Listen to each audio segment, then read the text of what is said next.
ஓம் ஸ்ரீ வராகிதாயே போற்றி. என் அன்பு குழந்தையே, அன்போடும் பாசத்தோடும் இந்த வராகி அம்மா நான் உனக்கானதை நீ ஆசைப்பட்டது போலவே தருவேன் என்று நம்பிதானே என்னுடைய கரங்களை தொட்டாய். இந்த கரங்களிலிருந்தே உன்னை ஆசீர்வதித்து உனக்கு வேண்டியதையெல்லாம் அருள் செய்து வழங்கப் போகிறேன். இது இந்த வராகி அம்மாவின் சத்திய வாக்கு. உண்மையை சொல்வதற்கு தான் இங்கு சத்தியம் செய்ய வேண்டியதாக இருக்கிறதே ஒழிய, இந்த கலியுக காலத்தில் யார் பொய் சொன்னாலும் போகிற போக்கில் நம்பிவிட்டுதான் மனிதர்கள் செல்கிறார்கள். ஆனால் உண்மை பேசுபவர்களும் நேர்மையாய் நடப்பவர்களும் எப்போதும் இன்னும் கஷ்டப்பட்டு கொண்டுதானே இருக்கிறார்கள். நீ கவலை கொள்ளாதே என் செல்லமே. இன்று என்னுடைய அன்பு நிறைந்த இந்த அரவணைப்போடு கூடிய கைகளை நீ தொட்டு விட்டாய் அல்லவா?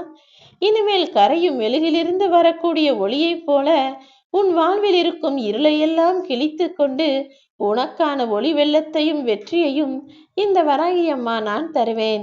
இனி நீ எதற்காகவும் கவலைப்படக்கூடாது. கொஞ்சம் திமிரோடும் தைரியத்தோடும் வீரத்தோடும் உன் வாழ்க்கையை வாழ ஆரம்பி. தனிமைகள் நிறைந்திருக்கும் உன் வாழ்வில் திறமையை கொஞ்சம் அதிகப்படுத்திக் கொள் என் செல்லமே. மனிதன் தன் வாழ்நாளின் கடைசி நிமிடங்கள் வரை கூட ஏதாவது ஒரு விஷயத்தை கற்றுக்கொண்டும் அறிவை வளர்த்து கொண்டும் திறமையை செதுக்கிக் கொண்டும் வளருவதில் எந்த தவறும் இல்லைதானே? இந்த பூமியானது யார் இருந்தாலும் சுற்றும், இல்லை என்றாலும் சுற்றி கொண்டுதான் இருக்கும். ஆனால் மனிதன் என்பவன் வேலை செய்யும் வரையிலும், முயற்சி செய்யும் வரையிலும், விதி உள்ள வரையிலும் தானே இந்த வாழ்க்கையை வாழ முடியும். மரணம் வரை வரக்கூடியவர்கள் இந்த பூமியில் யாரும் இல்லை. எல்லா சூழ்நிலையிலும், எல்லா காலகட்டத்திலும், எல்லா கஷ்டங்களிலும் உனக்கு நீ மட்டும்தான் உறவு, உனக்கு நீ மட்டும்தான் துணை என்பதை ஒருபோதும் மறவாதே என் செல்லமே. நீ எதிர்பார்த்ததையும் நீ ஆசைப்படுவதையும் இந்த வராகி அம்மா நான் உனக்கு கொடுப்பதற்காக தான் என்னுடைய கரங்களை தொடச் சொன்னேன். ஒரே ஒரு உண்மையை மட்டும் புரிந்து கொள். நீ இவ்வளவு கஷ்டப்படுவதற்காக நான் உன்னை மனித பிறவியாக படைக்கவில்லை. நன்றாக யோசித்து பார். சிங்கத்தின் இறைக்காக மட்டுமே நான் மான்களை படைத்திருந்தால் எதற்காக அது தன்னையே காத்து கொள்ள அவ்வளவு பெரிய கொம்பையும் அதற்கு வேகமாக ஓடும் கால்களையும் படைத்திருப்பேன்? அது பிரச்சனைகளிலிருந்து தப்பித்து சமாளிக்கக்கூடிய திறமையை வளர்த்து கொள்ள வேண்டும் என்றுதானே அதற்கு கொம்பையும் கால்களையும் கொடுத்தேன். அதே போலதான் முன் வாழ்விலும் பிரச்சனைகளை கொடுத்த நான் அதை சமாளிக்கக்கூடிய புத்திசாலித்தனத்தையும் அதிலிருந்து வெளிவரக்கூடிய திறமையையும் எல்லாவற்றையும் தாங்கிக் கொள்ளக்கூடிய துணிவையும் உனக்குள் கொடுத்திருக்கிறேன் என்பதை புரிந்து நடந்து கொள் என் செல்லமே. ஒன்றுமில்லாத விஷயத்திற்கெல்லாம் நீ பெரிதாய் வருத்தப்படுவதும் யோசிப்பதும் கவலைப்படுவதும் உனக்கு நல்ல முடிவை கொடுத்து விடுமா என்ன? வாழ்க்கையில் துன்பப்பட்டவனும் கஷ்டப்பட்டவனும் சோதிக்கப்பட்டவனும் பாதிக்கப்பட்டவனும் பாவப்பட்டவன் கிடையாது. அதே போல்தான் நீயும் பாவப்பட்ட ஜென்மம் கிடையாது என் செல்லமே. அத்தனை கஷ்டங்களையும் அனுபவித்து இப்பொழுது நீ பக்குவப்பட்டுள்ளாய். பக்குவங்களை உனக்கு கொடுத்த நான் கூடிய விரைவில் உனக்கான வளமான வாழ்க்கையும் செல்வ செழிப்பான வாழ்க்கையும் கூட கொடுக்கத்தான் போகிறேன். உன்னை அவமானப்படுத்தியவர்கள் கண் முன்னால் நீ வெற்றி அவதாரம் எடுத்து நிற்கப் போகிறாய். உன்னை எப்போது வீழ்த்தலாம் என காத்திருந்து வீழ்த்தியவர்கள் கண் முன்னாலேயே நீ விஸ்வரூபம் எடுத்து ஜெயித்து காட்டுவாய் என் செல்லமே. உன் மனதை புண்படுத்தி பேசியவர்கள் கண் முன்னாலேயே நீ புன்னகையோடு வலம் வரப்போகிறாய். யாருடனும் தேவையில்லாமல் வாதாடிக்கொண்டே இருப்பதை விட்டுவிட்டு அவர்கள் கண் முன்னால் வாழ்ந்து காட்டுவதற்கான வேலைகளை செய்யப்பார். உன்னை சுற்றி என்ன நடந்தாலும் பரவாயில்லை என்று, உன் வாழ்வில் என்ன நடந்தாலும் பரவாயில்லை என்ற தைரியமும் ஆணவமும் திமிர் மட்டும் உனக்குள் இருந்தால் போதும். அத்தனையையும் சமாளித்து உன் வாழ்க்கையை நீ சந்தோஷமாக வாழ்ந்து விடலாம் என் செல்லமே. காட்டில் வாழும் சிங்கம் ஒருபோதும் எந்த விலங்கிடமும் போய் நான் ஒரு சிங்கம், எனக்கு மதிப்பும் மரியாதையும் கொடுங்கள் என்று கேட்பதே கிடையாது. ஆனால் அது தன்னுடைய இயல்பான குணத்தாலும் தனது கம்பீரமான நடையாலும் தான் வலிமையில் யார் கூடயும் போட்டி போட முடியாத தனித்திறமை படைத்த ஆள் என்பதை நிரூபித்து காட்டிவிடுகிறதல்லவா? அதன் மூலமாக தானே எல்லாம் அதற்கு மதிப்பு கிடைக்கிறது. அதே போல்தான் நீயும் உன் வாழ்வில் யாராவது வந்து உனக்கு மரியாதை தருவார்கள், யாராவது உன்னை பெரிய ஆளை நினைப்பார்கள் என யோசிக்காதே.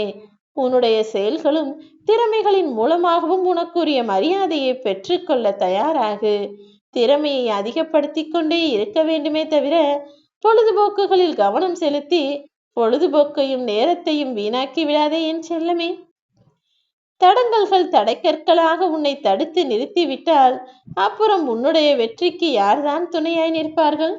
தடங்களோ தடைக்கல்லோ அல்லது வேறு ஏதாவது துன்பமோ துயரமோ எது வந்தாலும் எதையும் கண்டுகொள்ளாமல் அத்தனை தடை கற்களையும் படிக்கற்களாக மிதித்து ஏறி போய்கொண்டே இரு. நிச்சயம் உன் வாழ்வில் நீ ஜெயிப்பதற்கு நான் உனக்கு துணையாயிருப்பேன் என் செல்லமே. ஒருபோதும் உன் மனதில் தாழ்வு மனப்பான்மையோ எப்படி இதை சமாளிக்கப் போகிறோம் என்ற பயமோ வரவே கூடாது. ஏனெனில் நம்மால் முடியாதோ, நம்மால் இதை செய்ய முடியாதோ, அடைய முடியாதோ, அல்லது நமக்கு ஏதாவது நடந்து விடுமோ, அல்லது தவறாய் வாழ்வில் ஏதாவது நிகழ்ந்து விடுமோ என்ற பயமும் தாழ்வு மனப்பான்மையும் உன் முன்னேற்றத்தை தடை செய்யக்கூடிய விஷயங்கள். என்ன நடந்தாலும் மனதிற்குள் தைரியத்தை வரவழைத்து கொண்டு முன்னேறி செல்வதில் மட்டும் கவனமாயிரு. நீயே பயம் கொண்டாலும் அதை வெளிக்காட்டி கொள்ளாதே என் செல்லமே. உன் பயத்தையும் தாண்டி உனக்குள் ஒரு தைரியம் வெளியில் தெரிய வேண்டும்.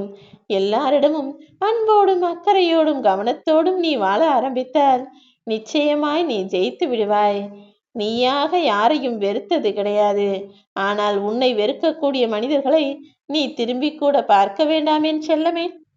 உன்னை வேண்டாம் என்று நினைக்கக்கூடிய மனிதர்கள் உன்னை நெருங்குவதற்கு முன்பாகவே நீ அவர்களை வேண்டாம் என ஒதுக்கி தள்ளிவிட்டு போய்கொண்டே இரு. உன்னை கவலைப்படுத்தக்கூடிய அளவிற்கு ஒருவனுக்கு துணிச்சல் இருந்தால் அதையும் தாண்டி அவன் கண் முன்னால் சிரித்து சந்தோஷமாக மகிழ்ச்சியாக வாழும் அளவிற்கு உனக்குள் தைரியம் இருக்க வேண்டும். நான் சொல்வதின்படி கேட்டு நடப்பாயா? யாரோ ஒருவன் உன்னை கவலைப்படுத்துகிறான் என அவனுடைய செயலுக்கு நீ ஏன் முக்கியத்துவம் கொடுக்கிறாய்? உன்னை வேதனைப்படுத்தவும் உன் மனதை வருத்தப்படும்படியும் ஒருவன் செய்வதற்கு நீ ஏன் இடம் கொடுக்கிறாய்? யார் என்ன சொன்னாலும் அதற்கு முக்கியத்துவம் கொடுக்காமல் அதை பெரிதுபடுத்தாமல் நான் நிம்மதியாய் இருக்க வேண்டும், நான் சந்தோஷமாய் இருக்க வேண்டும் என அதற்குரிய வேலைகளையும் அதற்குரிய மனதைரியத்தையும் மட்டும் உனக்குள் வைத்துக்கொள். ஒருபோதும் ஆபத்துகளையும் பிரச்சனைகளையும் விட்டு விலகி ஓடாதே என் செல்லமே. எப்போதும் தைரியமாக இரு. என்ன நடந்தாலும் அதை எதிர்கொள்ள கற்றுக்கொள். ஏனெனில் அனுபவத்துக்கு மாற்று என்கிற ஒன்று இல்லவே இல்லை. நல்லதோ கெட்டதோ எல்லாவற்றையும் ஏற்று அனுபவித்து அதன் மூலமாக நிகழும் அனுபவத்தை பெற்றுக்கொண்டால்தானே உன்னால் எல்லாத்தையும் சமாளித்து வாழ முடியும். எதையும் எதிர்கொண்டு வாழுவோம் என்ற உன்னுடைய இன்றைய துணிச்சல் என்பது நாளை வரப்போகிற துன்பங்களை கூட துரத்தி அடித்துவிடும். ஒருபோதும் தைரியம் கொள்ள தயங்காதே. பயம் என்கிற ஒன்றை பார்த்து மிரண்டு போகாதே. எந்த விஷயத்தையும் பெரிதாக நினைக்க வேண்டாம். என் அன்பு பிள்ளையான உனக்கு முன்னால் வேறு எதுவுமே பெரிதாக இருக்க நான் விடமாட்டேன் என் செல்லமே.